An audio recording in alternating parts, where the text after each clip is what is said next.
tous les premiers prix seront remis par son Excellence, Monsieur le Président de la République. Premier prix, classe de première. À tout seigneur, tout honneur. Meilleur élève du concours général. Premier prix d'espagnol. Premier prix de géographie, mais aussi premier accessite ex aequo d'histoire. Sami Davis Yan Obanza du président militaire Charles Thioro.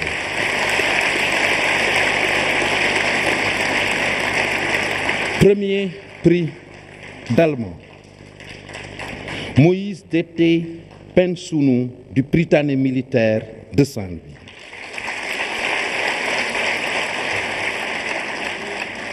Premier prix d'anglais, Ibrahim Goran Dembel Sarr des cours Sacré-Cœur. Premier prix arabe, Ibrahim Tine d'Al-Azhar de Ndam, Diourbel.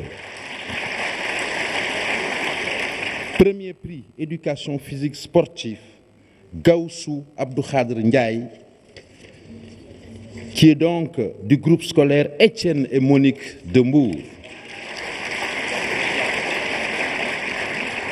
Premier prix de français, Ndeye Awakan du lycée Seydina Limamoulaye. Alors, ce premier prix de français, pour avoir eu le privilège de lire sa copie, elle a produit une copie exceptionnelle. Je vous demande de la produire. Premier prix de grec, ma matière préférée, Ndeye Astou Bodjan, maison d'éducation Mariamaka.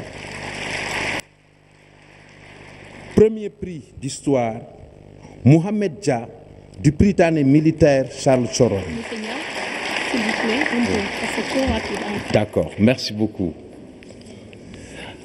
Alors, nous en sommes où? Vous pouvez me dire nous en sommes où exactement pour que je reprenne? C'est vrai que j'étais parti là, il faut que je me calme un peu. Oui, c'est vrai, c'est vrai. Vous avez absolument raison. Alors, on en est donc au premier prix de français, c'est bien cela? Arabe, d'accord.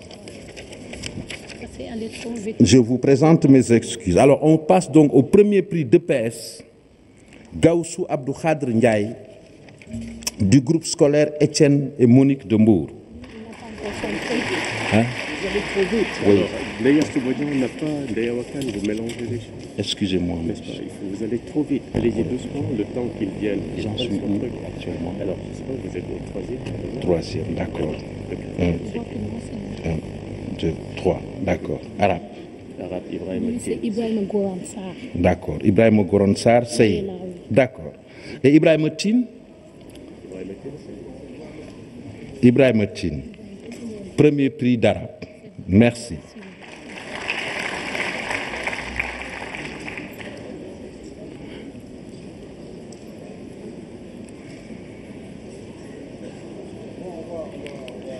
Merci, Monsieur le Président. Voilà, on va se calmer un peu.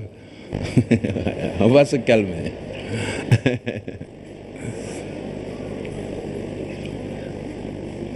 Un, deux, trois, quatre.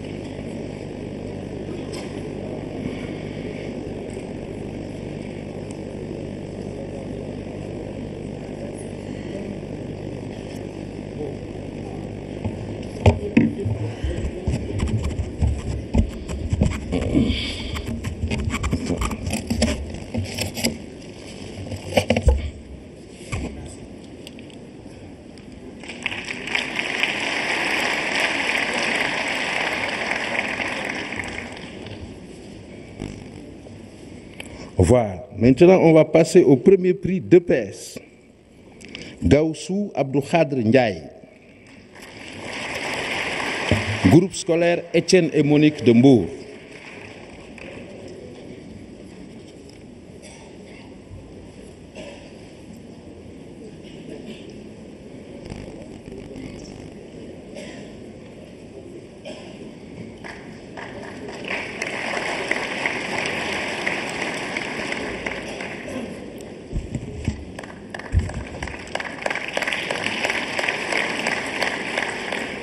Alors, premier prix de français, Ndeye Awakan du lycée Seydina Limamoulaye. Je vous parlais tout à l'heure de sa copie excellente.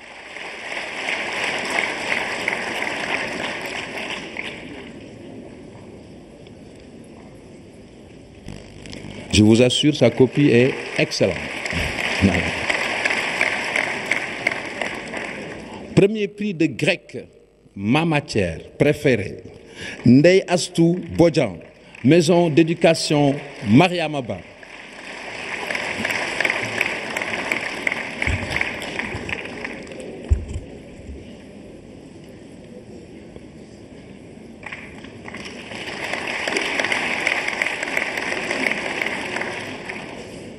Premier prix d'histoire, Mohamed Dia, Prytanée militaire de Saint-Louis.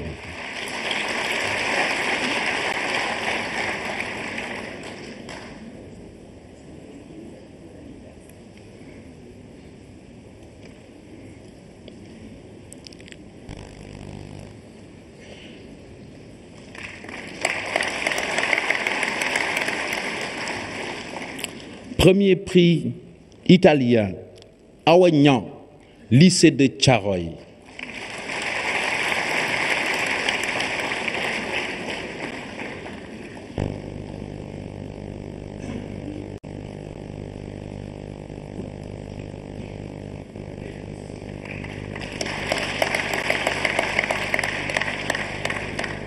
Premier prix de latin, Rokhaya Cissé, maison d'éducation Mariama Ba.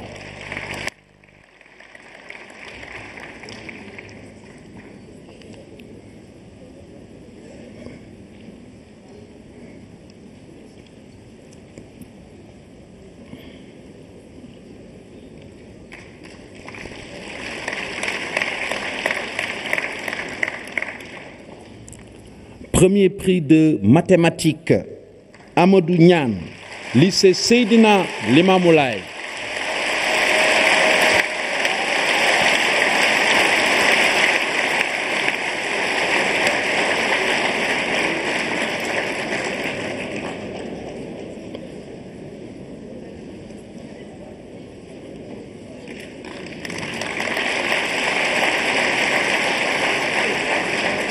Premier prix portugais, Bassirou Ba, lycée Valdiodio Ndiaye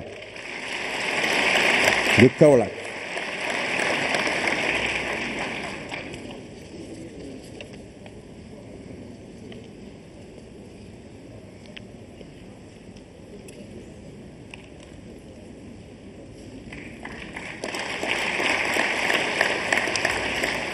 Et enfin, pour les premiers prix de première, premier prix russe, Ndeye Bey Badiane, lycée Seydina Limamou Laye.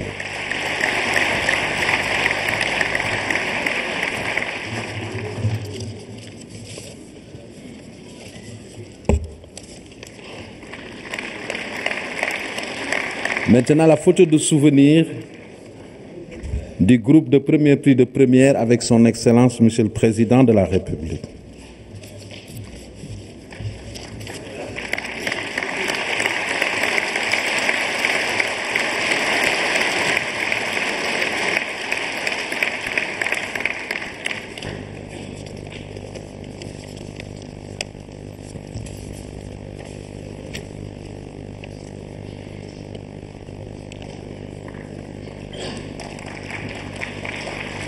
Merci, jeune homme. Tout à l'heure, à la fin, vous recevrez vos cadeaux.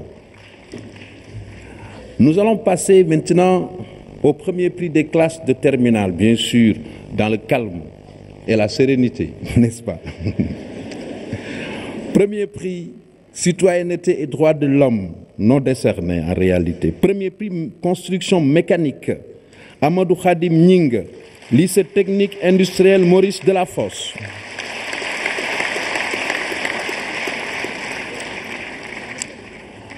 Premier prix,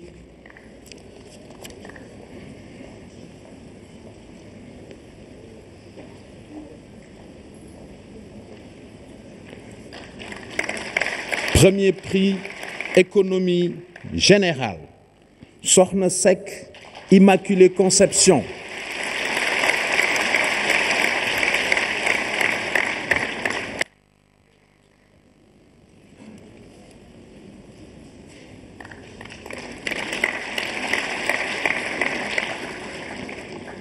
Premier prix éducation physique sportive, Maguette Faye, lycée Seydina Limamoulaye. Les filles battent les garçons en éducation physique sportive.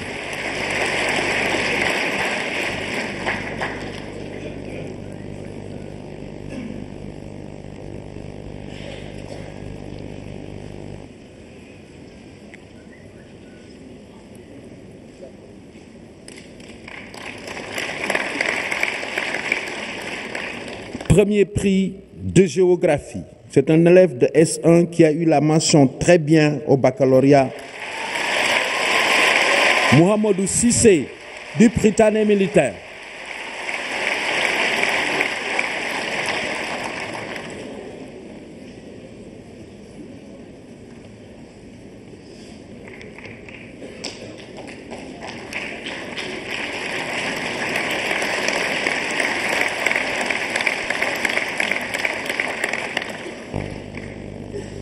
Premier prix de sciences physiques, Mohamedou Fadel Sougou du lycée Thierno Saïdou Nouroutal.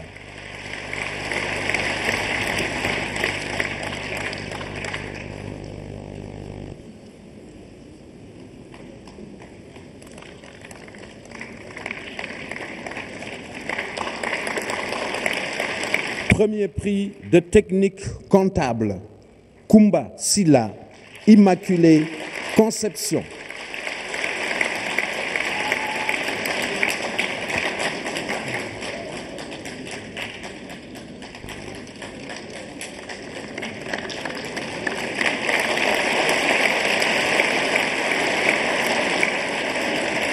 Premier prix de sciences de la vie et de la terre, SVT. Il a eu la mention très bien au bac. Alioune Badara Sissé, lycée de Thiaroye.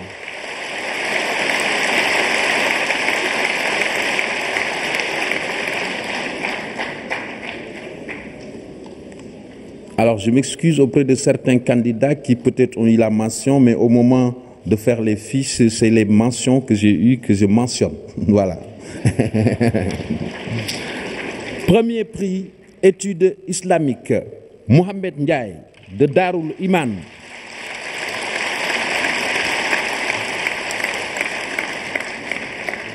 Et c'était le dernier premier prix des classes de terminale.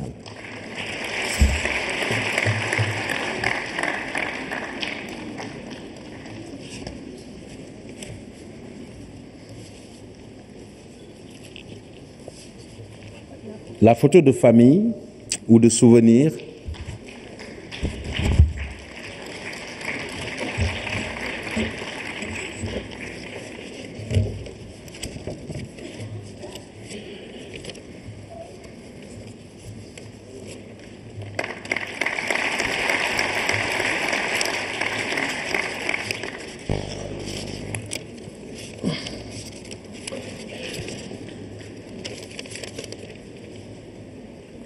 Merci, Monsieur le Président, qui reviendra plus tard pour les prix spéciaux du partenaire leader. Nous passons maintenant au deuxième prix. Tous ces prix seront remis par le Président du Haut Conseil des collectivités territoriales qui fait son baptême de peu, le concours général à ce poste, l'honorable M. Tanor Dieng, le fidèle et loyal partenaire du Président de la République. Là aussi, nous commençons par les classes de première. Deuxième prix allemand, Oumar Faye, Prytanée militaire. C'est l'élégance et la prestance avec ses élèves. Très beau.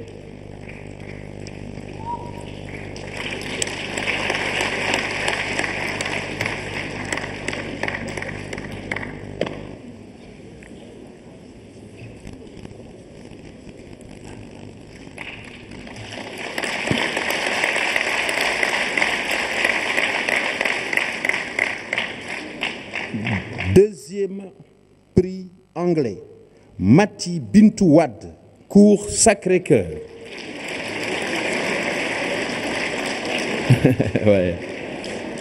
Alors, saluez l'innovation du ministère avec ces élèves que vous voyez défiler sur l'écran avec leur diplôme. C'est une des innovations de cette année.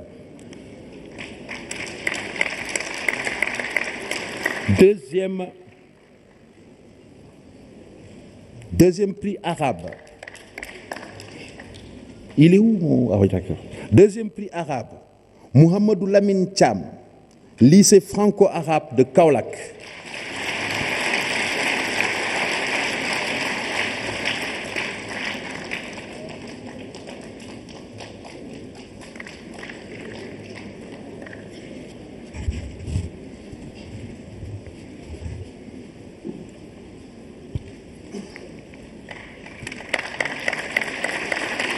Deuxième prix de citoyenneté et droits de l'homme.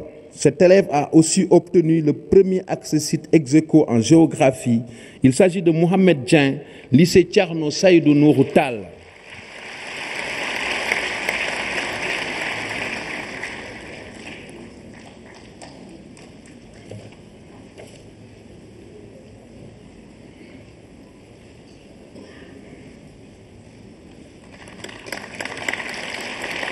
Deuxième prix éducation physique et sportive, je vous le disais, encore une fille, Aminata Diallo, lycée Seydina Limamoulaye.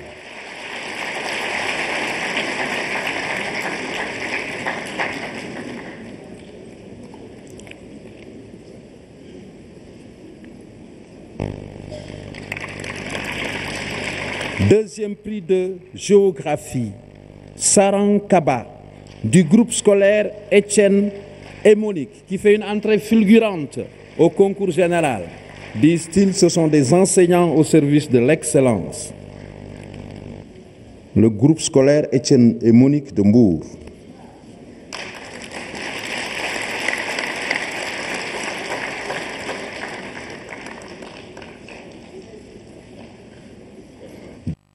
Deuxième prix de latin, David Norbert Dembetine, Collège Saint-Gabriel de Thiès.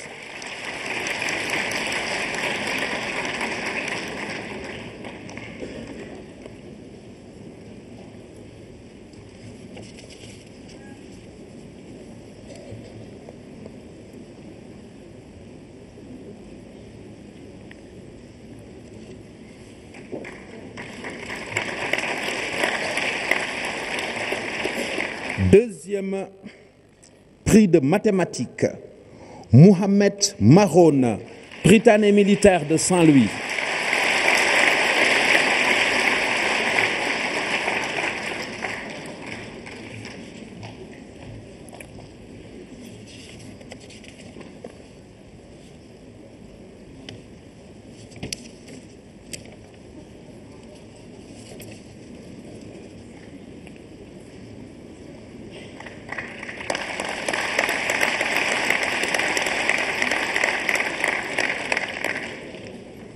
Le prochain élève que je vais appeler a eu en fait 4 distinctions. Donc il méritera vos applaudissements nourris. Il est le deuxième prix d'histoire, premier accessit ex aequo de citoyenneté droits de l'homme, premier accessit de français et premier accessit de géographie. Il s'appelle El Hadj Abdul Aziz Dabar Khan. Et il vient du lycée technique Amadou Sow Ndiaye de Saint-Louis, classé 4e. Le lycée Amadou Sow Ndiaye qui bouscule le podium. Attention.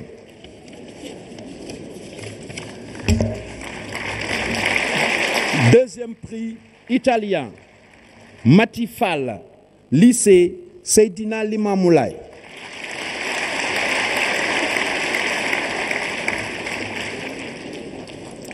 Mati, je crois que Mati, elle est là? Non. Elle est en vacances, elle est absente. D'accord. Deuxième prix. Ah, d'accord. Vous prenez pour Mati, hein? Merci. D'accord.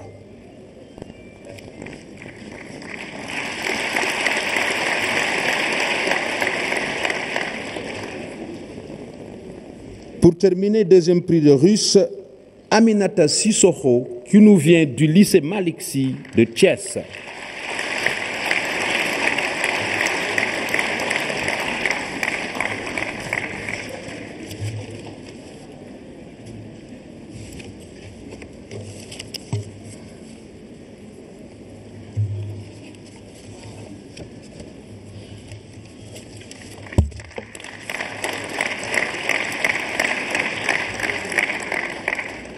Merci, Monsieur le Président du Haut Conseil des collectivités territoriales. On l'applaudit très fort, Monsieur Ousmane Tanor Dieng.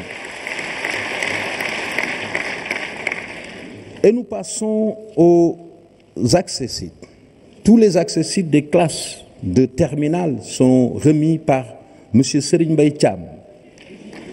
Deuxième prix terminal, excusez-moi, vraiment là, je suis paumé, comme on dit. Je suis paumé, mes chers amis. Bon, excusez-moi. Alors, deuxième prix.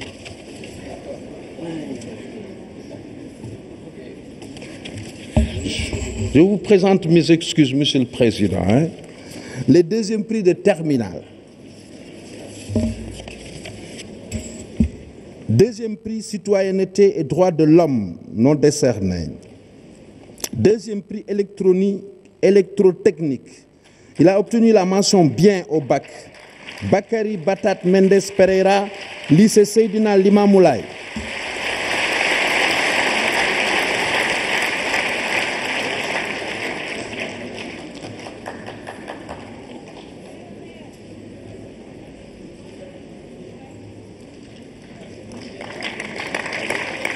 Deuxième prix EPS, Sokhna Fatou Diaw, lycée Seydina Limamoulaye.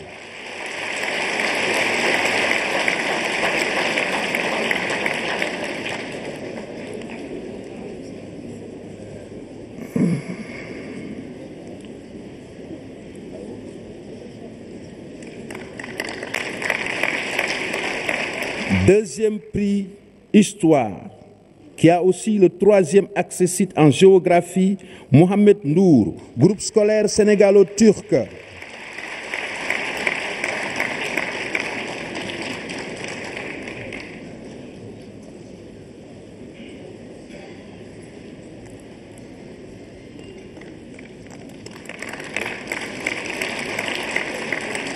Deuxième prix sciences physiques.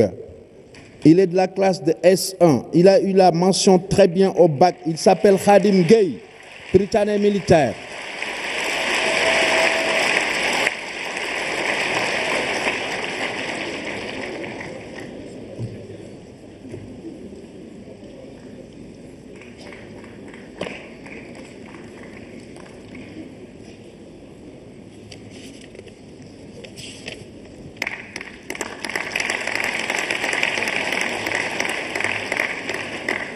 Deuxième prix technique comptable.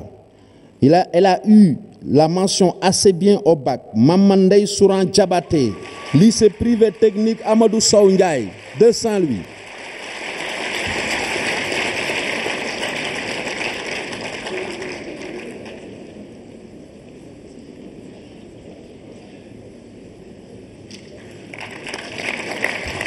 Deuxième prix sciences de la vie et de la terre. Papa Abdou John, lycée Seydina Limamoulaye, mention bien au bac.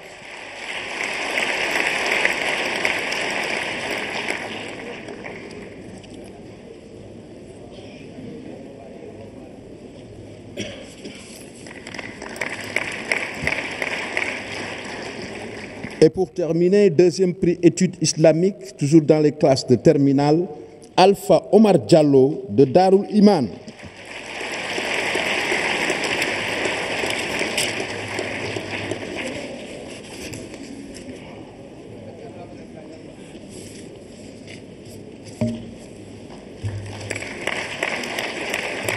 Cette fois-ci, c'est bien fini, Monsieur le Président. Ce n'est pas pour me dédouaner, mais je suis resté jusque tard dans mes papiers. N'est-ce pas? Maintenant, on peut bien passer aux accessites. J'étais en train de dire donc que tous les accessites des classes de terminale seront remis par Monsieur le ministre de l'Éducation nationale, Serigne Mbaye Thiam, et tous les accessites des classes de première par Monsieur Mamadou Talla, ministre de l'Enseignement technique, de la formation professionnelle, de l'apprentissage et de l'artisanat. Et là, nous commençons par les classes de terminale. Premier accessite construction mécanique. El Hadj Malik Gueye, lycée Seydina Limamoulaye.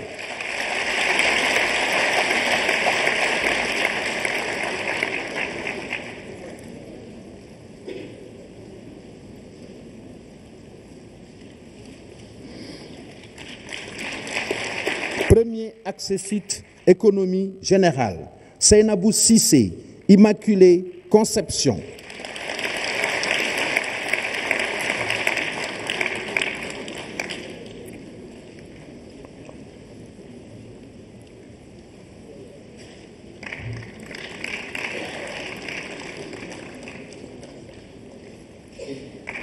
Premier accessit électronique technique, Seydou Tunkara, lycée Seydina Limamoulaye, mention assez bien au bac.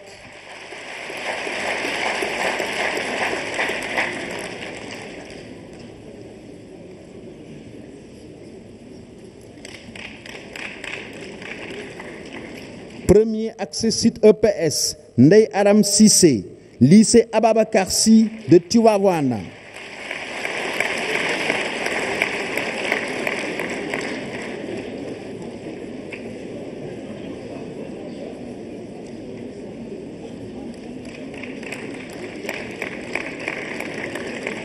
Mention bien au bac.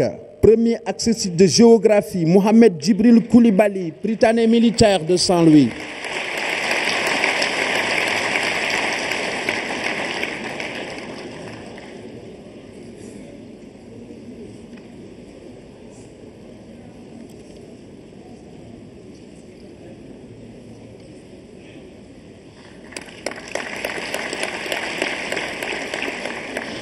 À la fois premier accessit de géographie et premier accessit histoire, Mamadou Mouktar Diallo, groupe scolaire sénégalo-turc.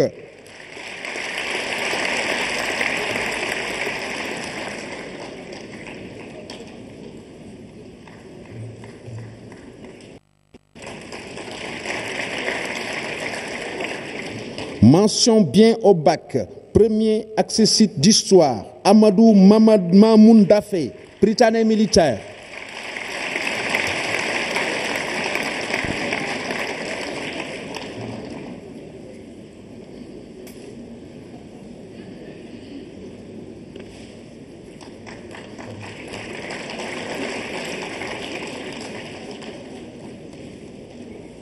Mesdames et messieurs, cet élève qui va venir mérite vos applaudissements nourris. Je vous dis pourquoi. Il a le premier accessit de mathématiques et le premier accessit de sciences physiques. Ce n'est pas tout. Il a eu la mention très bien au bac. Ce n'est pas tout. Au bac, il a eu 19 en maths, 19 en PC et 19 en SVT. Il s'appelle Makhtar Dia. Lycée Seydina Limamoulaye. Ça, c'est de la grandeur. Au nom de son ministère, ils ont dit que vous n'avez pas d'enseignement technique tout à l'heure. C'est ça, c'est la base. Merci. C'est sublime. Il mérite encore des applaudissements, cet élève. Oui.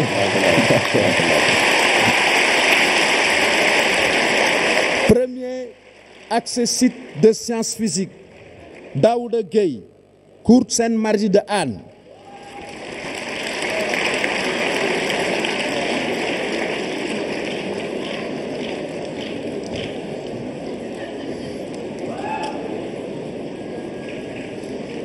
Premier accessit technique comptable, Soukey Keita, complexe Saint-Michel.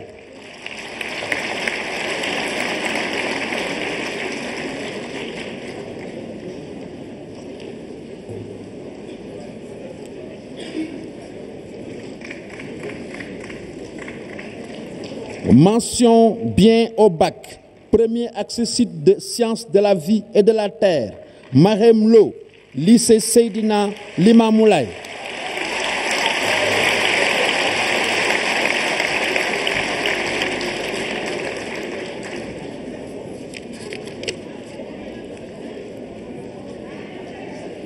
Premier accessit études islamiques, Thierno Silla, école privée franco-arabe Sokhna Maïmouna Mbaké.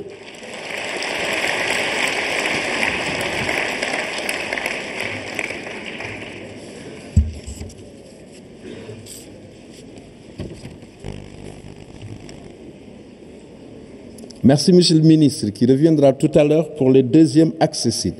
Pour le moment, nous passons au premier accessite de première avec le ministre Mamadou Talla, ministre de la formation professionnelle, de l'apprentissage et de l'artisanat.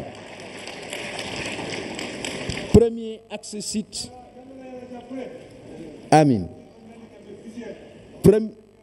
Premier accessite allemand. Penda Sow. Maison d'éducation Mariama Ba.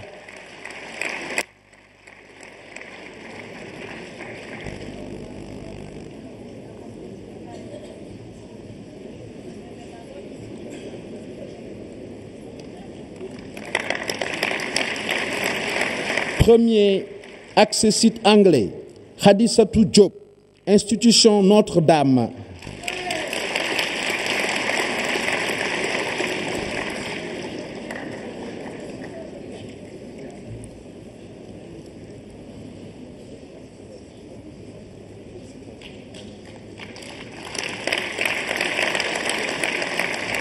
Premier accessite ex-aequo arabe, Mam Diara Mbacké, institution Al-Azhar de Ndam.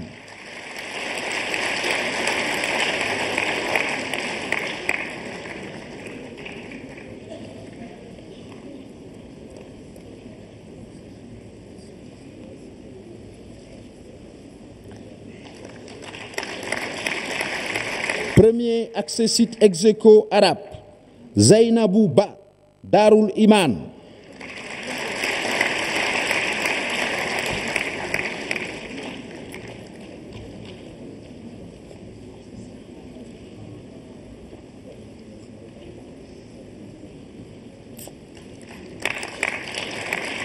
Premier accessite ex-aequo, citoyenneté, droits de l'homme, Fatoumata Bintou Gaye, groupe scolaire Saldia.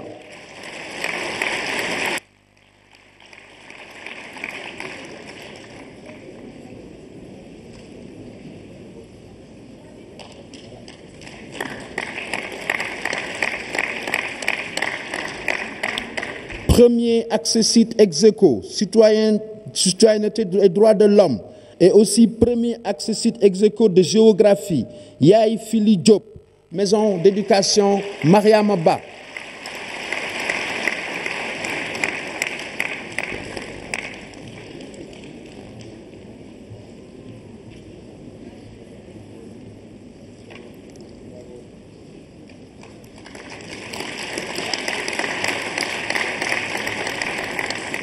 Premier accessite ex-aequo de géographie, Mam Dag Sar, maison d'éducation Mariama Ba. J'espère que vous appréciez les belles tenues des élèves de Mariama Ba.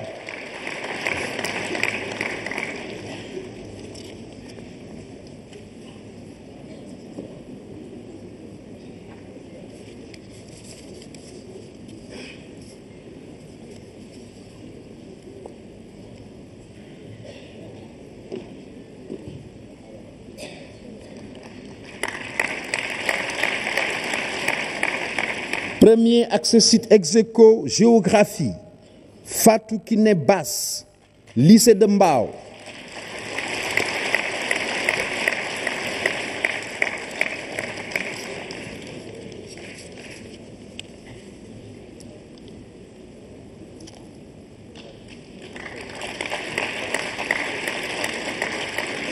Premier accessite EPS, Awa Baldé, lycée de Pikine.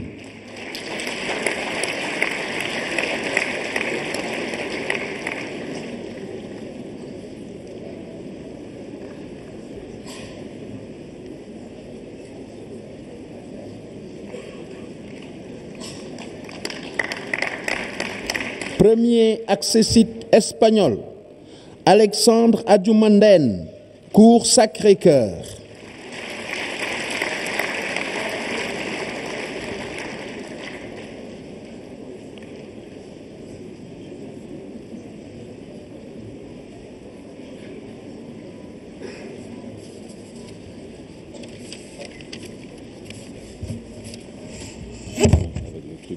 C'est à là qu'il continue. Voilà, c'est à partir de je vois. Merci. Merci. Tu es de Pikine, n'est-ce pas? lycée de Pikine. Merci beaucoup. Premier accessite espagnol, Alexandre Adjumanden, cours Sacré-Cœur. C'est lui qui vient de quitter. Premier accessite de grec, Djeneba Sambou, maison d'éducation Mariamaba.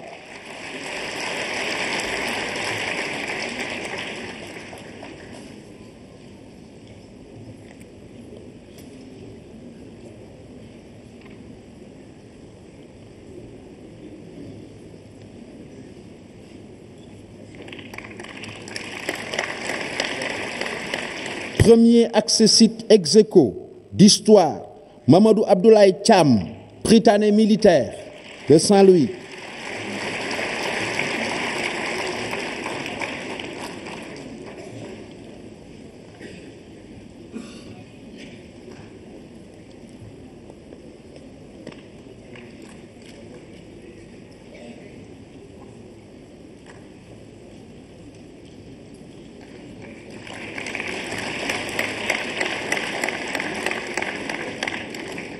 Premier accessite ex aequo d'histoire, Nankoto Fatimata Diabaté, lycée d'excellence privé Aimé Césaire de Saint-Louis.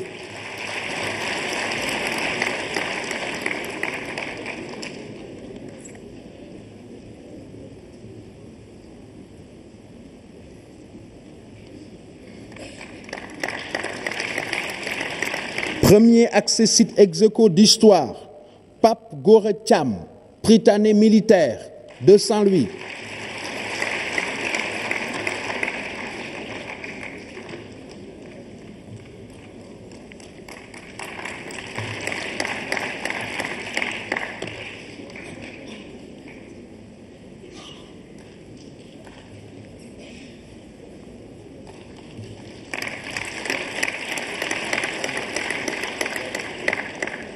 Premier accessite italien, Al-Mouda Dia, lycée Malik Sall de Louga.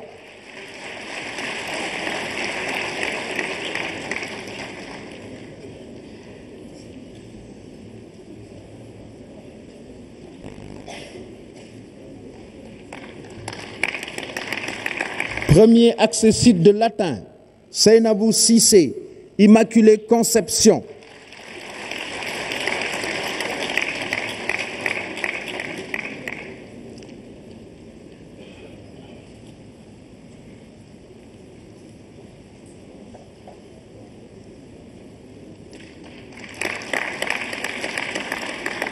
Premier accessite mathématique, El Hadji Malik Gueye, lycée Ibrahima Diop de Yeumbeul.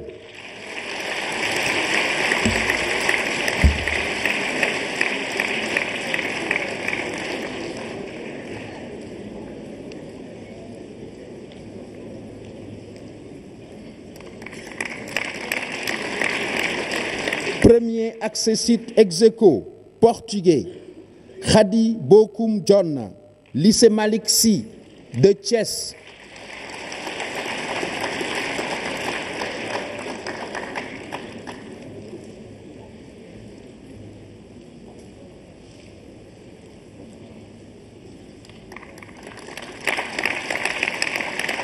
Premier accessite ex aequo de portugais, Ndeye Fatou Ndir, lycée Ngalandou Diouf de Dakar.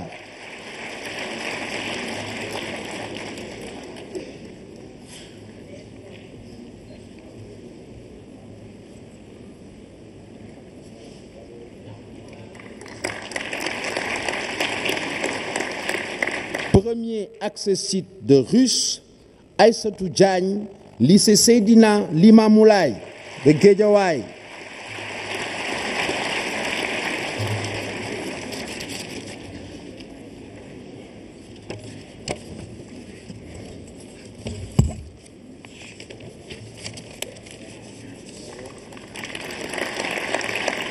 Alors, nous restons avec Monsieur le ministre Talla, avec les classes de première, deuxième accessite. C'est lié à la programmation de la machine qui vous passe les diplômes des élèves. Donc, deuxième accessite, classe de première. Deuxième accessite allemand, Ndeye Khady Ndiaye, maison d'éducation Mariamaba.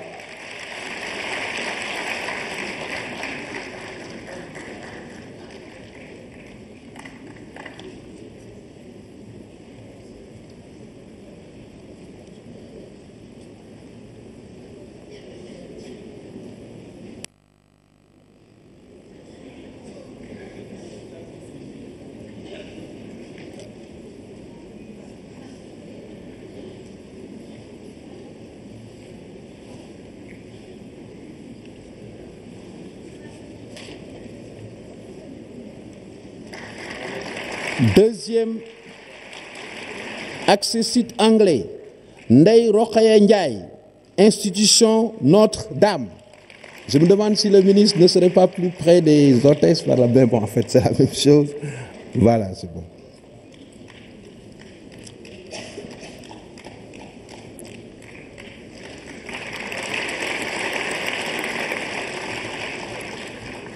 Deuxième accessit éducation physique sportive, Maman Ndiaye, groupe scolaire sénégalo-turc.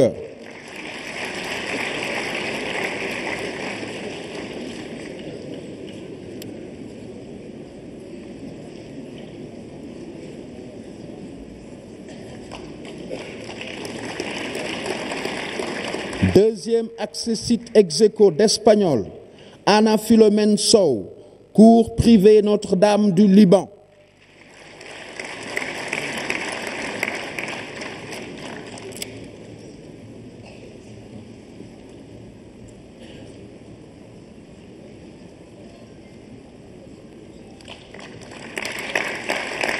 Deuxième accessit ex-aequo espagnol, Papa Amadou Tidjane Omar Seck, Prytanée militaire de Saint-Louis.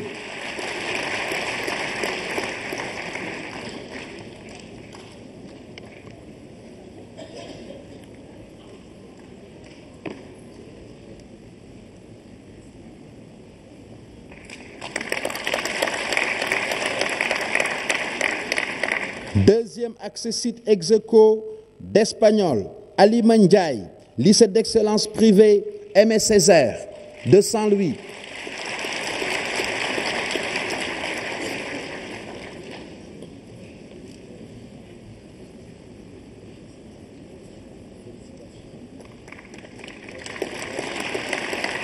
Deuxième accessit ex-aequo d'espagnol, Fatima Raissa Ndao, Waka. Je crois que c'est West African College Academy, pour autant que mes souvenirs soient exacts.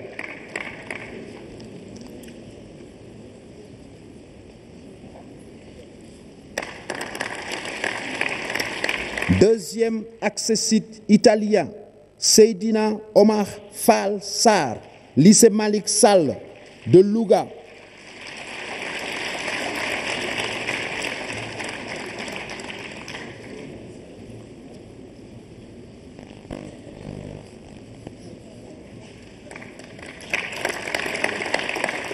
Et enfin, deuxième accessit mathématique, Mohamedou Ba, groupe scolaire sénégalo-turc.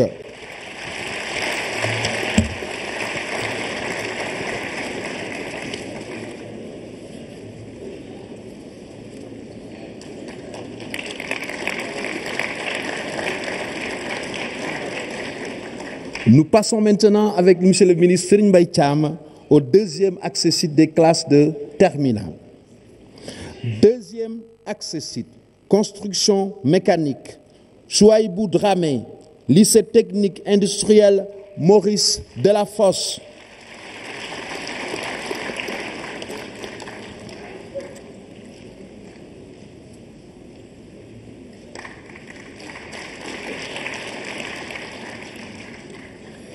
Deuxième accessit, économie générale, Guénon Sec, lycée d'enseignement technique et professionnel de Thiès.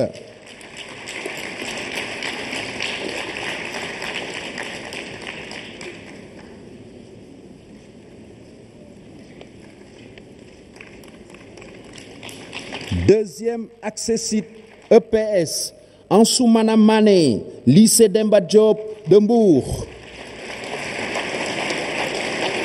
Mbour, la ville de mon cœur, oui, comme dit M. Ndour, c'est vrai.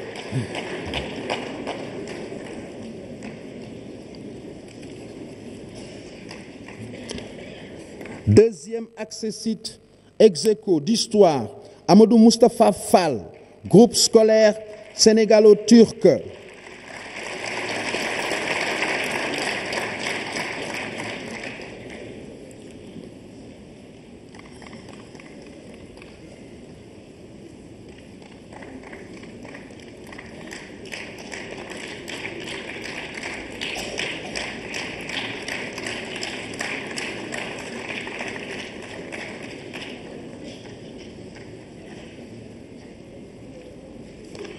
Deuxième accessite.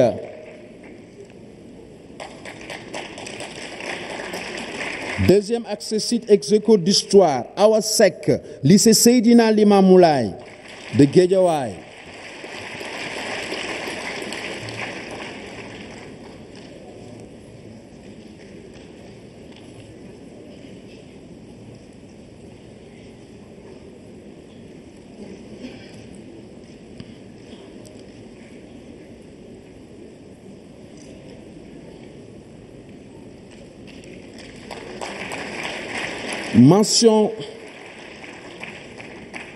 Mention bien au bac. Deuxième accessite ex aequo d'histoire, Fagey Wele, maison d'éducation Mariamaba.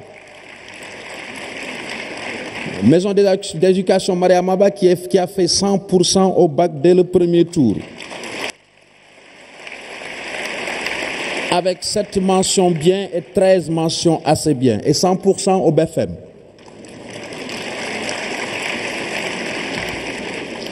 Deuxième accessite mathématiques, Wali Faye, lycée Seydina Limamou Laye, mention bien au bac.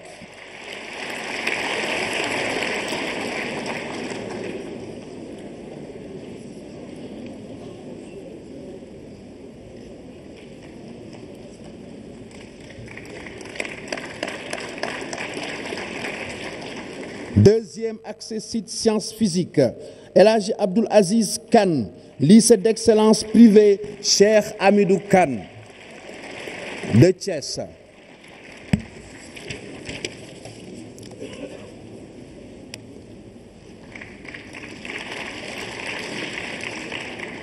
Deuxième accessite technique comptable, Fatou Diop, groupe scolaire Éducasur.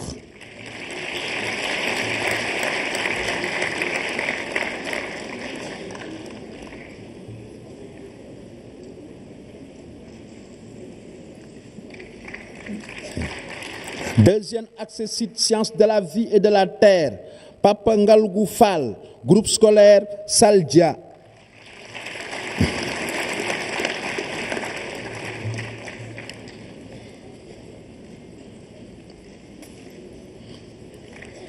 Enfin, deuxième accessite études islamiques, Cheikh Ahmadou Diallo, Darul Iman.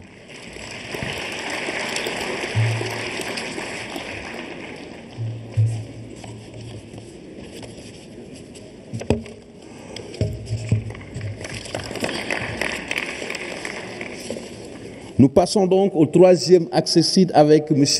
Talla. Et le ministre Tchab nous reviendra tout à l'heure. Je parlais de Mariamaba. Le Prytanée militaire a eu 47 mentions bien. 2 très bien du moins. 16 bien et 29 à bien. Accessite de première. Troisième accessite. Troisième accessite allemand. Ronan Steve Wally Talon. Cours Sainte-Marie de Anne.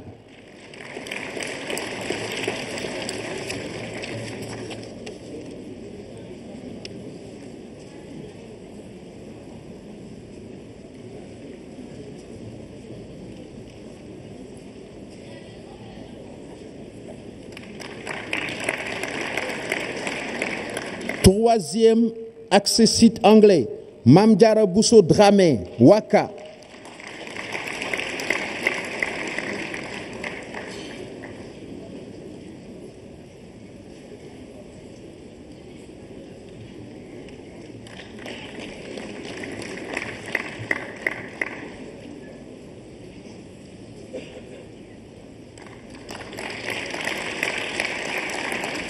Troisième accessite arabe, El Hadji Sow, lycée franco-arabe de Louga.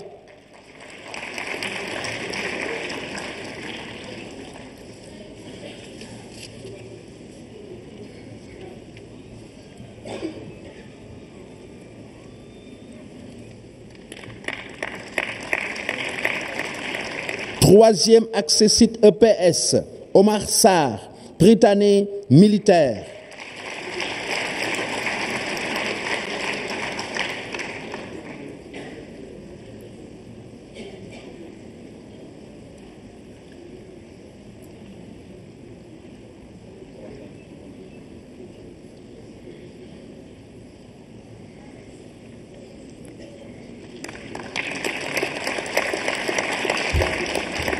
Troisième accès site mathématiques, Anta Adamagnan, maison d'éducation Mariama Ba.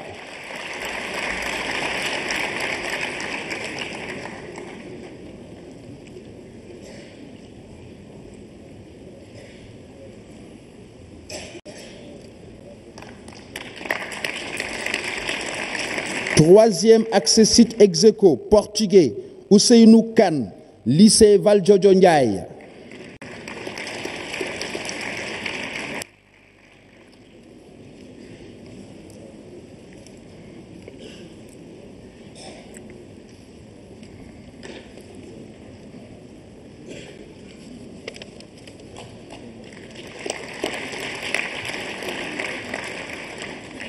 Troisième accès site Execo, portugais toujours, Mam Awa Diagne, lycée Valdiodio Ndiaye.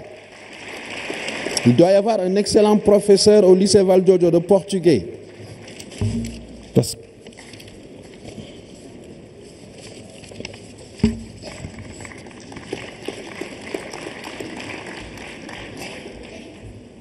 Troisième. Nous passons maintenant aux classes de terminale, autant pour moi, avec Monsieur le ministre Serigne Mbaye Thiam. Merci, Monsieur le ministre Talla. Troisième accès site classe de terminale. Troisième accès site EPS, Djeila Gueye, lycée Ababakar Sy de Tivaouane.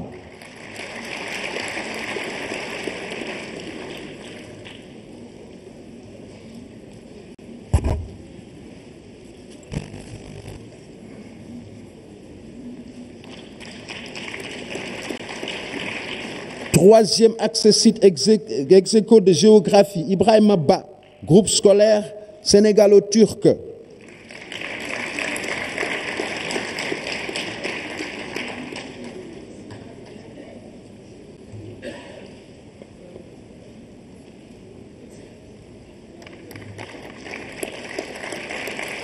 Troisième accès site Execo de géographie, Koumba Hélène Dia, groupe scolaire Notre-Dame de Liban.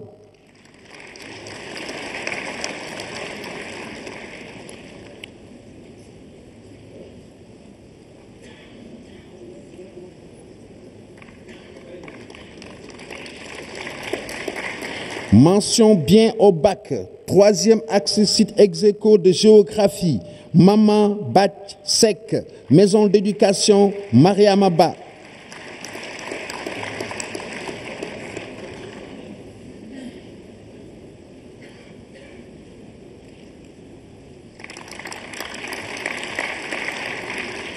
Troisième accès site Execo de géographie, Soudou Faye, lycée d'enseignement général de Diourbel.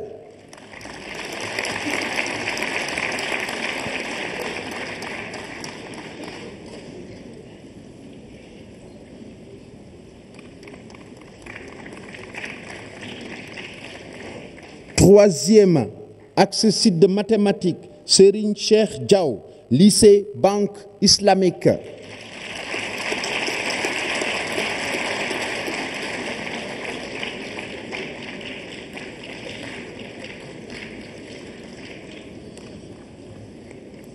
Troisième accès site de sciences physiques, Moussa Fall Niass, lycée Malick Sy de Thiès.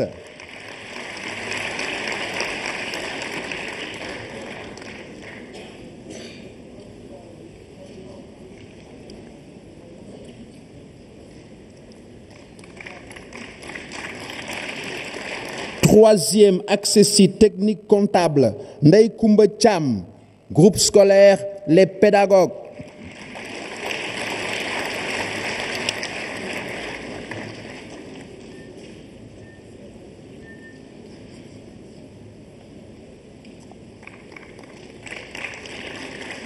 Enfin, troisième accès site sciences de la vie et de la terre, Rahmatullah Dia, groupe scolaire Saldia.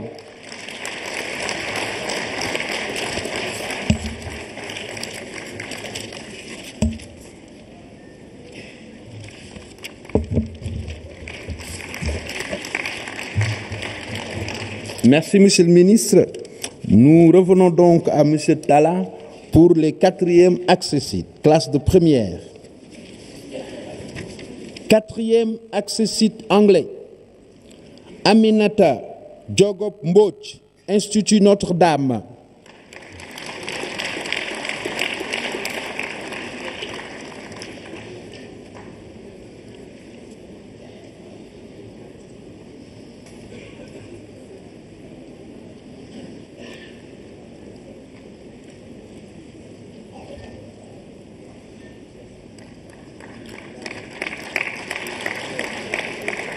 Quatrième accès site ex-aequo arabe, Mansour Dieng, lycée franco-arabe de Louga.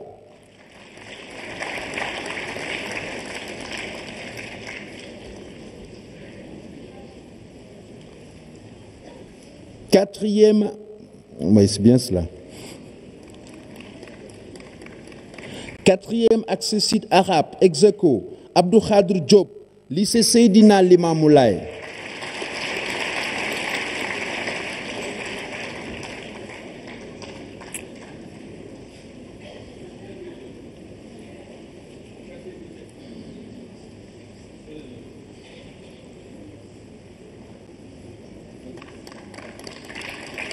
Quatrième accès site ex-aequo, citoyenneté droits de l'homme, Amadou Demba Baldé, groupe scolaire sénégalo-turc.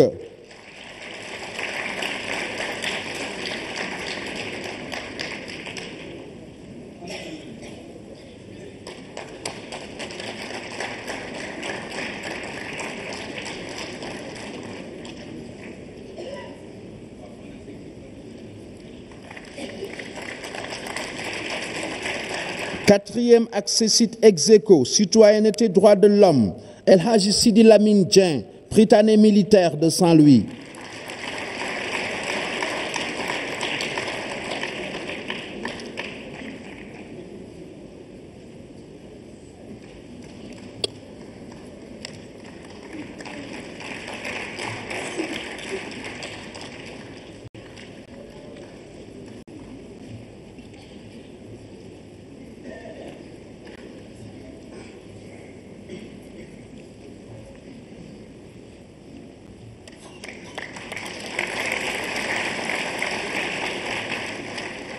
Quatrième accès site ex-aequo, citoyenneté droits de l'homme,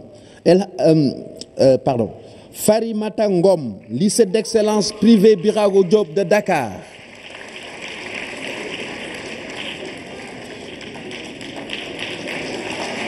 Alors applaudissez très fort. C'est vrai que les parents sont fiers, c'est ce que disait tout à l'heure le chef de l'État. Les parents sont fiers de leurs enfants.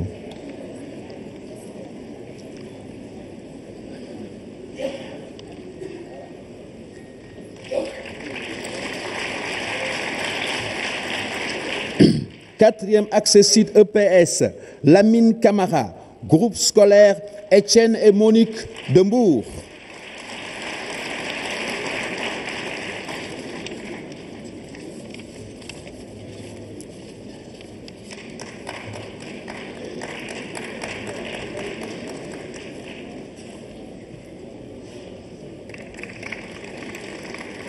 Enfin, quatrième accès site mathématiques, Cheikh Abdul Khadr Gueye, cours privé cardinal Hyacinthe Thiandoum.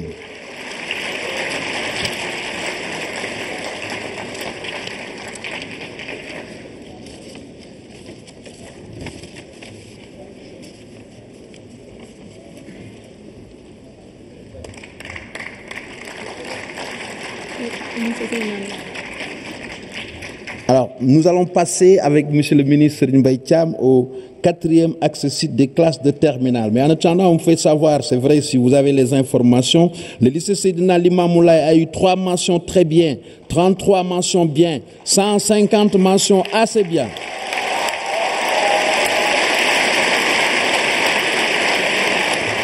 Ce qui fait un total de 186 mentions. Quand même. Alors, quatrième accès site des classes de terminale, quatrième accès site éducation physique et sportive, Élisée Marie-Cathy Josaphat Diatta, cours Sacré-Cœur.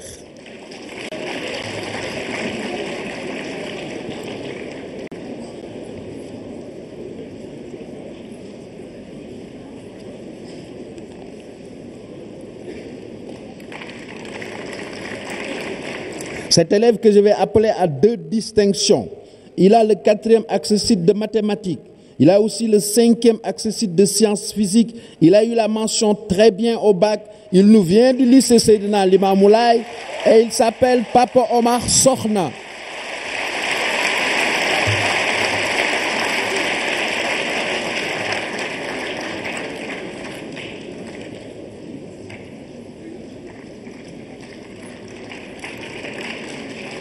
Quatrième accessite technique comptable, Marie Sassine Diop, lycée technique privé Amadou Sow Ndiaye de Saint-Louis, la ville de la Marraine.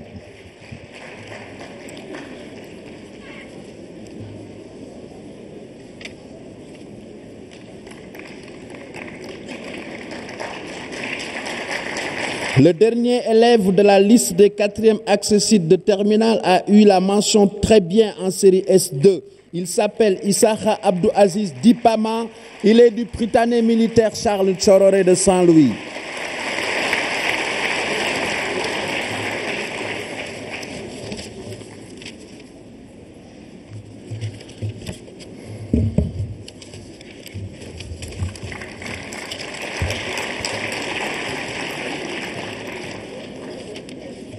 Et nous passons au 5e accessite classe de première avec Monsieur le ministre Talla. 5e accessite anglais, Anna Afi Jifti Azoma, Waka.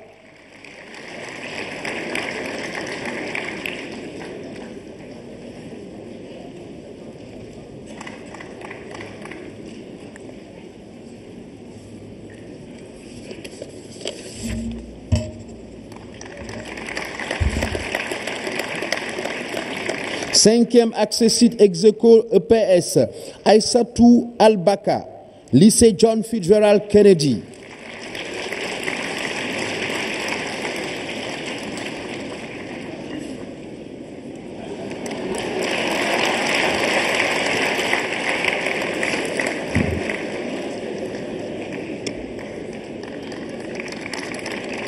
Cinquième accessite ex-aequo de PS, Baïti Diop, lycée Madina Fall de Thiès.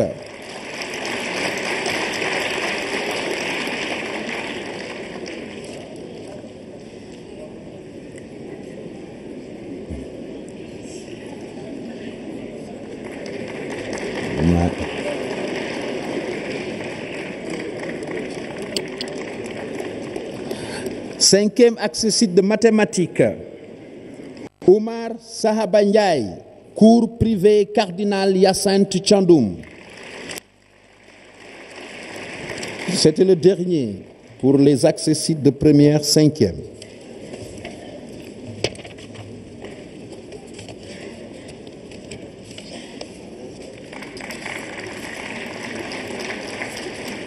Merci, Monsieur Talla. Alors, nous passons au 5e accessite des classes de terminale. Il n'y a qu'un 5e accessite en terminale de sciences de la vie et de la terre pour Safietou Dem, groupe scolaire David Diop Mendes.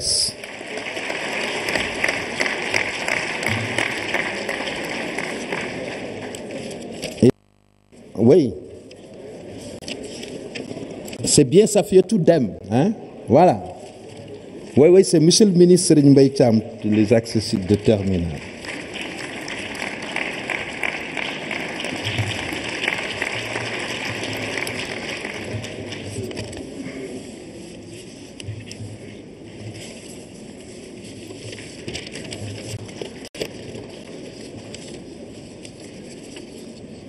Alors, 6e, voilà, Monsieur le ministre, c'était le seul sur la liste.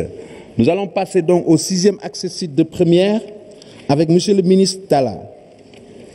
6e accessite anglais, Koudi Ramata Bari, cours Sacré-Cœur.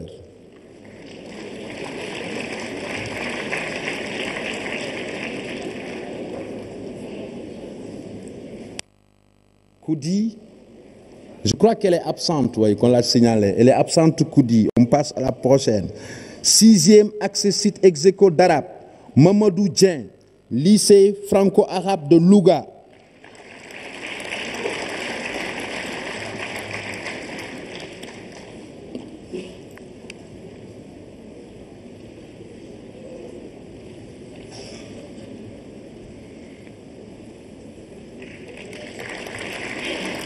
6e accès site Execo arabe, Cheikh Fall, Institut Al-Azhar de Ndam.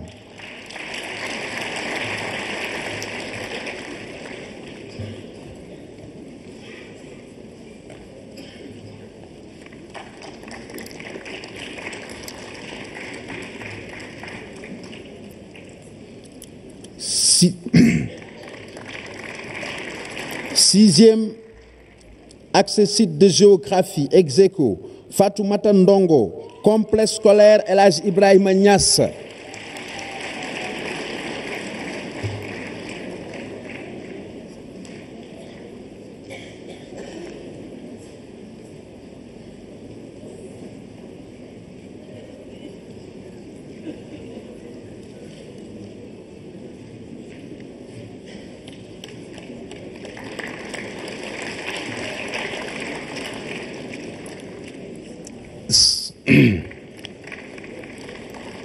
Sixième accès site Execo de géographie, Amadou Bassirou Diallo, groupe scolaire sénégalo-turc.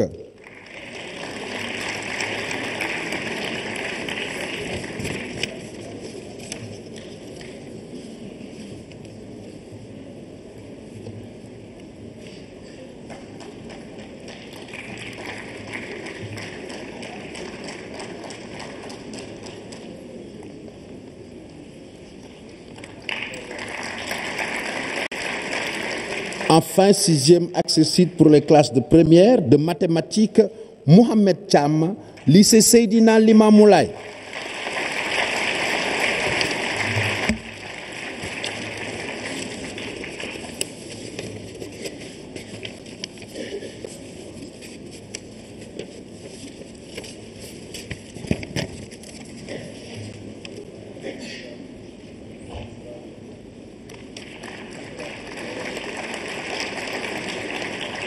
Merci, Monsieur le ministre Talla. Nous passons donc aux accès sites des classes de 6e accès site des classes de terminale. Il y en a 2.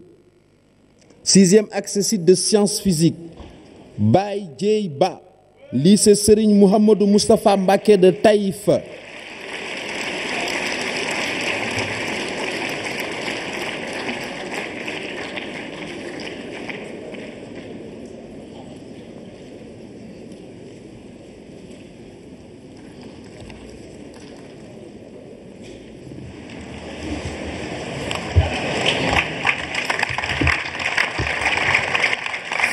Sixième accès site, sciences de la vie et de la terre, mention assez bien au baccalauréat, Aïssata Amadou Tidjane Mbaye, lycée technique privé Amadou Sow Ndiaye de Saint-Louis.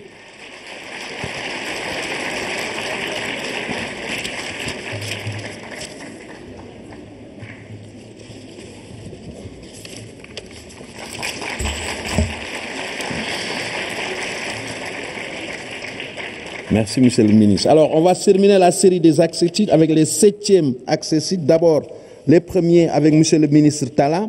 7e accès site d'anglais, Anta Cissé, Institution Notre-Dame.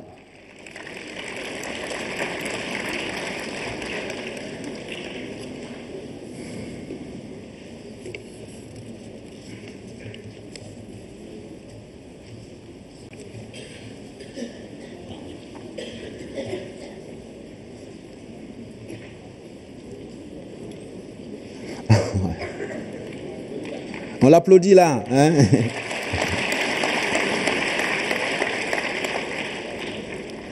Septième accès site de mathématiques, Baye Cheikh Dieng, groupe scolaire sénégalo-turc, applaudi par ses parents, derrière, debout.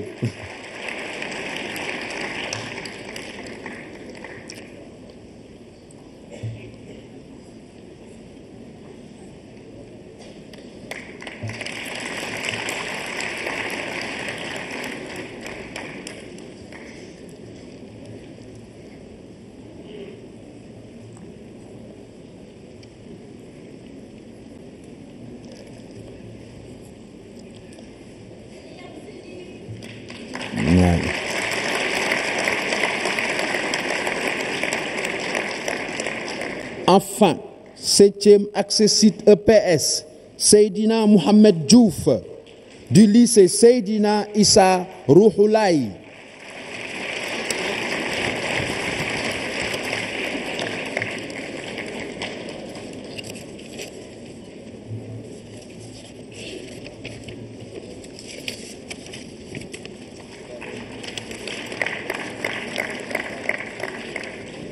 Et nous terminons avec les... Merci, Monsieur le ministre Talla. Nous finissons avec les 7e accessites de terminale. Ils sont 2 sur la liste. 7e accessite de sciences physiques. Aïmerou Ndiaye, groupe scolaire Éducasur.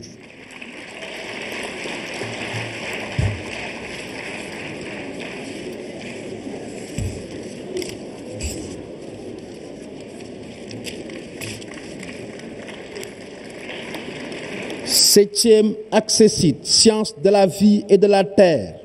Ndeye Koumba Gassama, lycée Thierno Seydou Nourou Tall.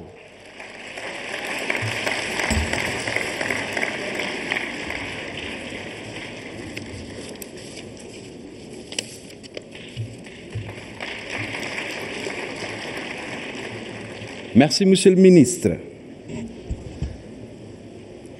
Excellence, Monsieur le Président de la République, Mesdames, Messieurs, honorables invités, la Fondation Computerland pour l'excellence, pour la 2e année consécutive, est le sponsor leader du concours général.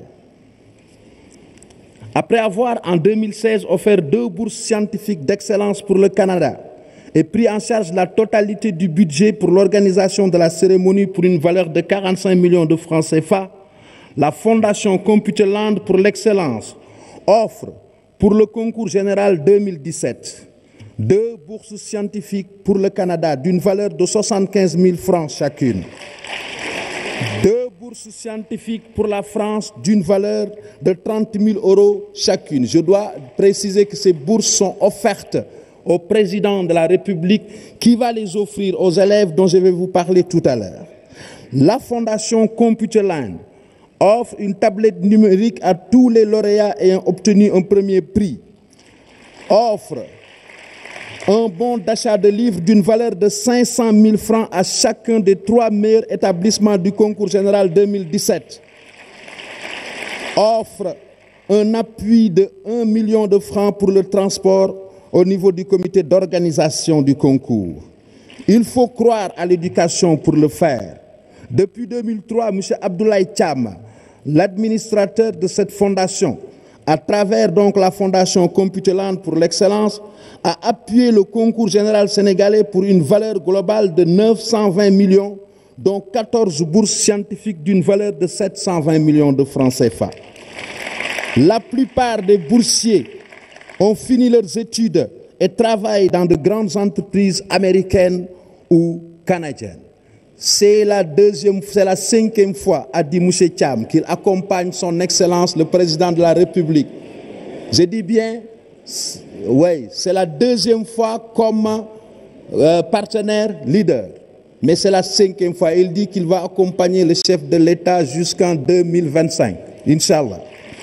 Alors, je vais demander donc à M. Abdoulaye Thiam de monter avec les élèves à qui sont destinées les bourses. Les bourses pour le Canada sont réservées au premier prix de sciences de la vie et de la terre à Alioune Badara Cissé du lycée de Thiaroye.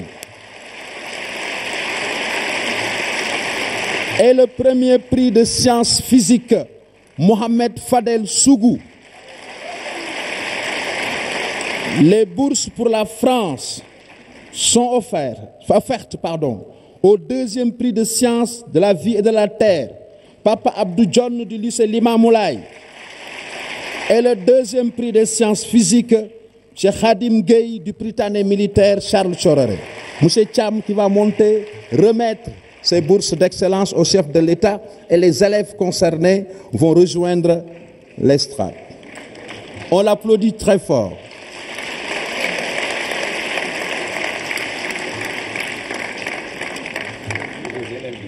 Les élèves que j'ai appelés tout à l'heure, le premier prix de sciences de vie et la terre, c'est Alioune Badara Cissé, lycée de Thiaroye.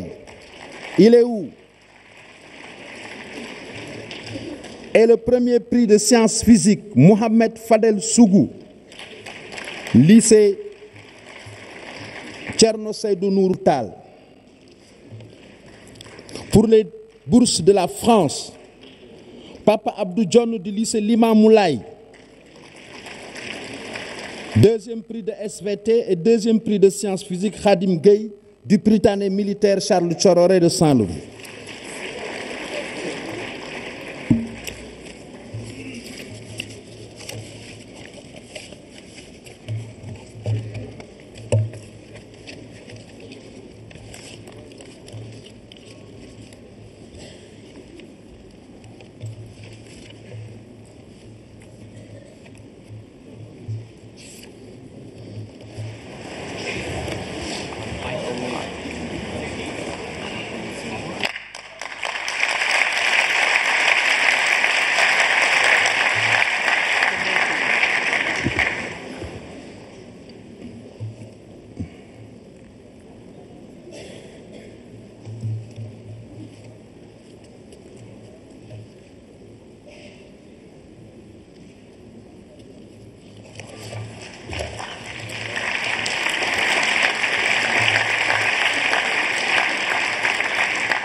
J'ai envie de boire.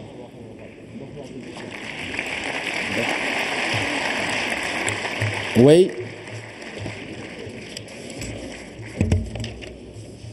Je rappelle donc, voilà, merci M. Thiam, merci M. le Président. Alors, nous passons à l'avant-dernière étape de la cérémonie pour lire le palmarès des prix spéciaux avant que les partenaires leaders ne montent pour saluer les chefs de l'État. L'Assemblée nationale offre 2 ordinateurs portables et un chèque d'1 million de francs CFA en appui au concours général. Le Haut Conseil des collectivités territoriales offre 5 tablettes au concours général. Le Conseil économique, social et environnemental offre un bon de livre d'une valeur de 200 000 francs à Djainaba Sambou, Maison d'éducation Mariama Ba, et à Seynabou Sissé, Immaculée Conception. Le ministre de l'Enseignement technique, de la formation professionnelle, de l'apprentissage et de l'artisanat offre un lot de livres, 3 tablettes, 3 ordinateurs fixes, 3 ordinateurs all-in-one, 6 ordinateurs portables, 3 imprimantes multifonctions et 2 sacs d'ordinateurs. La Fondation Computerland, on l'a déjà exprimé tout à l'heure. La Fondation Sonatel offre un chèque de 500 000 francs CFA et un ordinateur pour chacun des lauréats suivants. Sami Davis Yann Ombanza, Prytanée militaire, meilleur élève des classes de première. Mohamed Nour, du groupe sénégalo-turc, meilleur élève des classes de terminale, un chèque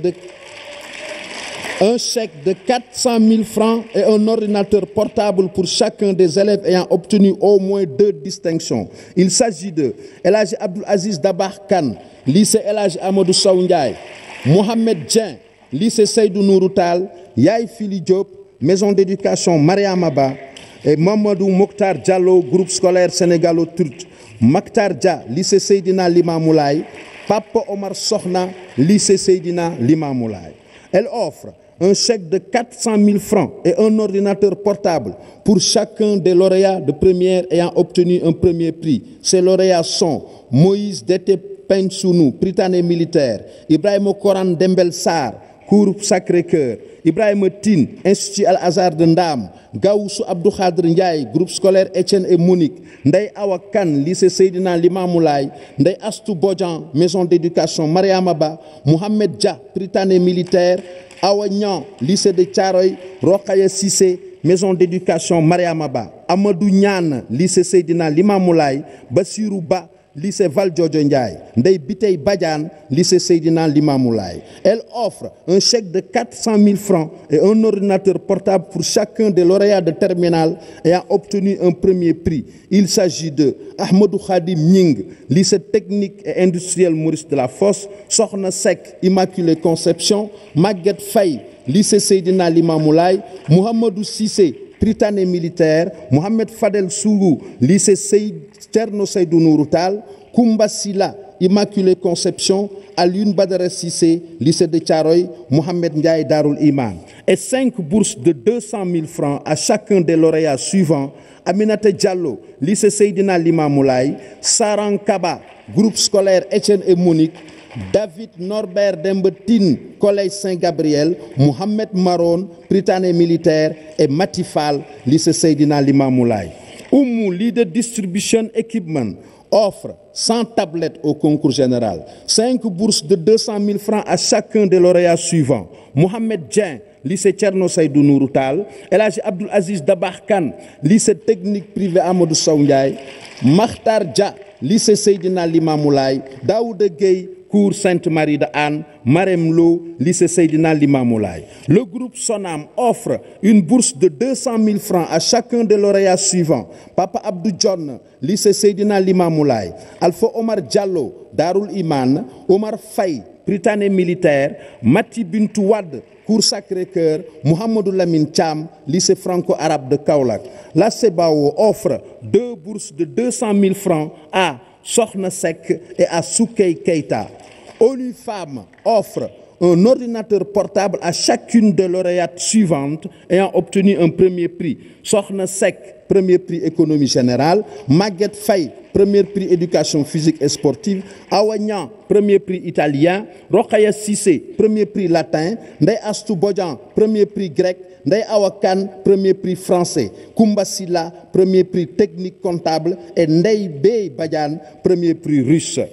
La BHS offre un bon d'achat de livres d'une valeur de 500 000 francs au concours général, une bourse de 100 000 francs aux lauréats suivants: Ndeye Aram Cissé, lycée Ababakar Sy de Tivaouane; Mohamed Djibril Koulibaly, Prytanée militaire; Amadou Mamoun Dafé, Prytanée militaire; Thierno Silla, franco-arabe Sokhna Maymouna Mbaké; Penda Sow, maison d'éducation Mariama Ba; Khadisatou Diop, institution Notre-Dame, Mam Diara Mbacké, institut Al-Azhar de Ndam; Zeynabou Ba, Darul Iman; Bintou Gaye, groupe scolaire Saldia; Awa Baldé, lycée de Pikine. La LONASE offre un bon d'achat de livres d'une valeur d'1 million de francs au concours général, un chèque de 700 000 francs au meilleur élève du concours général, Sami Davis Yann Obanza, du Prytanée militaire.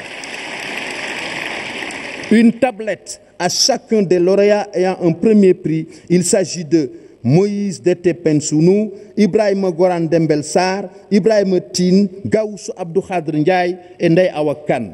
Ndeye Astou Bodian, Mohamed Dia, Awa Niang, Rokhaya Cissé, Amadou Niane, Bassirou Ba et Ndeye Bey Badiane. Pour les terminales, Ahmadou Khadim Gueye, Sokhna Seck, Maguette Faye, Mohamedou Cissé, Mohamed Fadel Sougou, Koumba Silla, Alioune Badara Cissé, Mohamed Ndiaye. L'ISEC offre un ordinateur portable et un chèque de 500 000 francs au premier prix de technique portable, de technique comptable, Koumba Silla, Immaculée Conception, et une bourse de 200 000 francs CFA à El Hadj Malick Gueye, lycée de Yeumbeul. Un bol d'applaudissements pour moi parce que je suis en train d'étouffer. Merci beaucoup. Merci. Master Office offre une bourse de 200 000 francs à El Hadj Malick Gueye, premier accessoire construction mécanique, lycée Seydina Limamou Laye. British Embassy a offert un lot de livres au concours général. Le ministre de l'Enseignement supérieur et de la Recherche a offert 4 tablettes au concours général. Le ministère de l'Industrie et des Mines a offert un ordinateur portable et une tablette au concours général. L'ambassade de France, un bon de livres d'un montant de 1 311 980 000 francs. SPE, un ordinateur portable. Dakar Demdik met à la disposition du comité d'organisation 6 bus de 66 places chacun. Jarnata quand même, parce que les bus ont aidé ceux qui sont là. un lot de livres et un ordinateur portable au concours général offert par le ministre de l'Intérieur et de la Sécurité publique. La Nonciature apostolique offre un chèque de 250 000 francs. L'Association des professeurs d'espagnol offre une enveloppe de 50 000 francs à Alexandre Adjoumanden, Sacré-Cœur. Le port autonome de Dakar offre 2 ordinateurs portables au concours général. L'Agence pour l'économie et la maîtrise de l'énergie offre 3 ordinateurs portables au concours général. La Commission de régulation du secteur de l'électricité offre 2 ordinateurs portables et un iPad. Le Corsair Sénégal offre 3 billets d'avion Dakar-Paris-Dakar au concours général. Et je crois savoir que ces billets sont destinés parmi ces billets ceux qui ont bénéficié de la bourse, des 2 bourses pour la France. Le ministère de la Santé et de l'Action sociale offre un ordinateur portable. La FENAPES, ce sont les parents d'élèves, un lot de livres et une imprimante multifonctionnelle. Le ministère de la Culture, oui, pour les parents d'élèves. Le ministère de la Culture, un lot de livres. La SICAP offre un chèque de 500 000 francs CFA.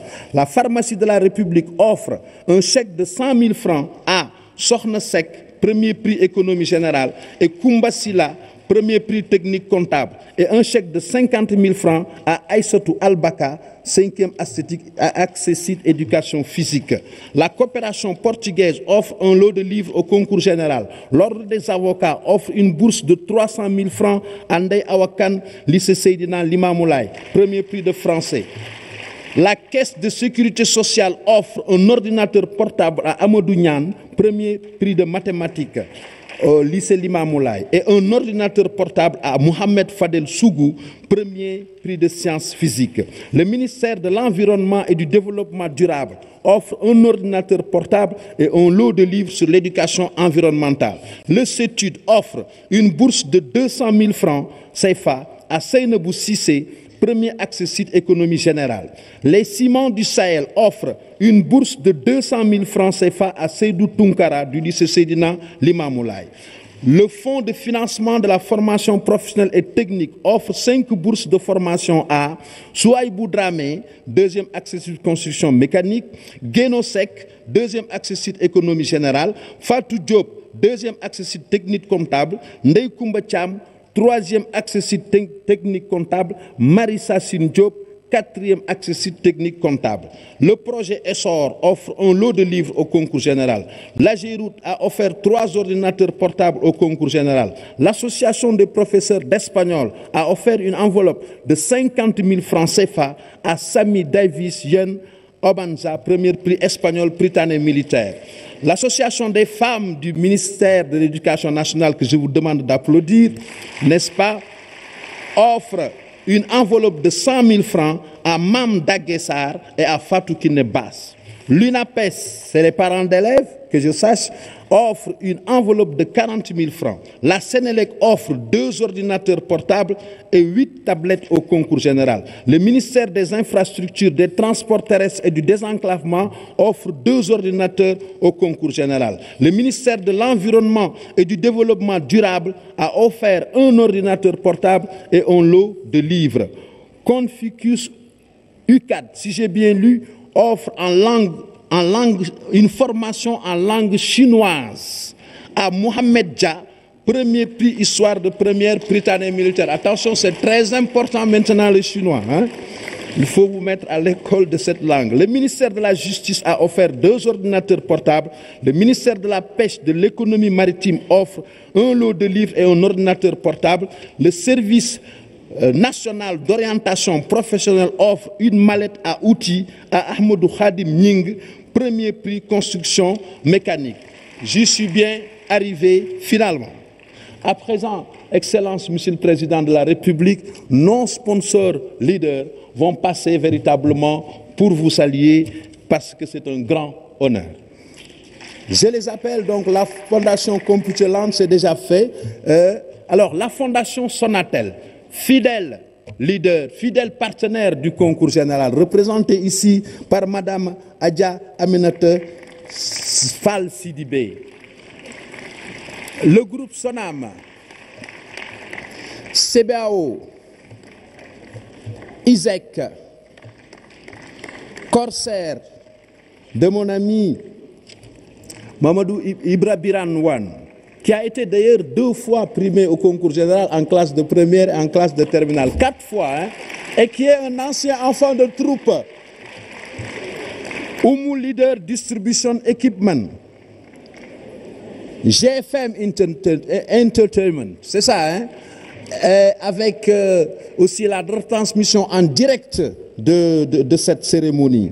La LONASE, Master Office, les Ciments du Sahel, CETUD et ONU Femmes. On les applaudit très fort pendant qu'ils sont salués par les chefs de l'État avec qui ils vont prendre également une photo. Sénégalo-turc que je t'avais donné, il faut l'annoncer tout de suite là. Ah non, ça.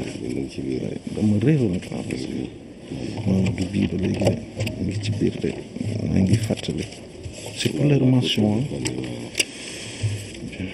Non, c'est pas ça. Non. Voilà, alors, on rappelle que le groupe scolaire sénégalo-turc a obtenu 13 mentions bien et 23 mentions assez bien au bac 2017. On les applaudit fort.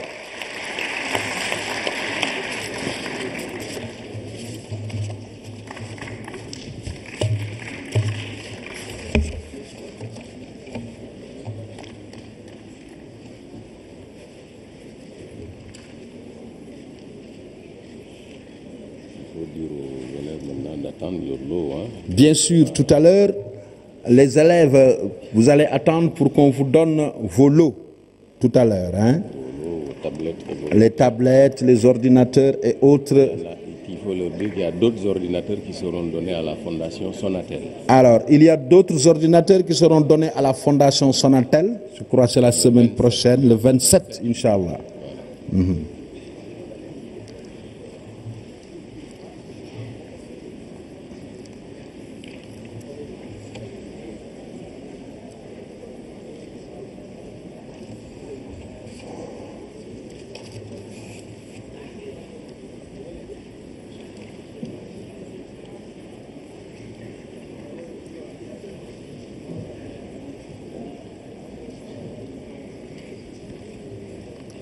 Voilà, Excellence, Monsieur le Président de la République, c'était encore un plaisir et un immense honneur de vous accompagner dans la fête de l'Excellence. Merci beaucoup, Président. Plaisir de vous revoir. Merci beaucoup. On accompagne le Président avec vos applaudissements. Je rappelle aux élèves de rester et nous donnons tous rendez-vous à l'année prochaine, Inch'Allah.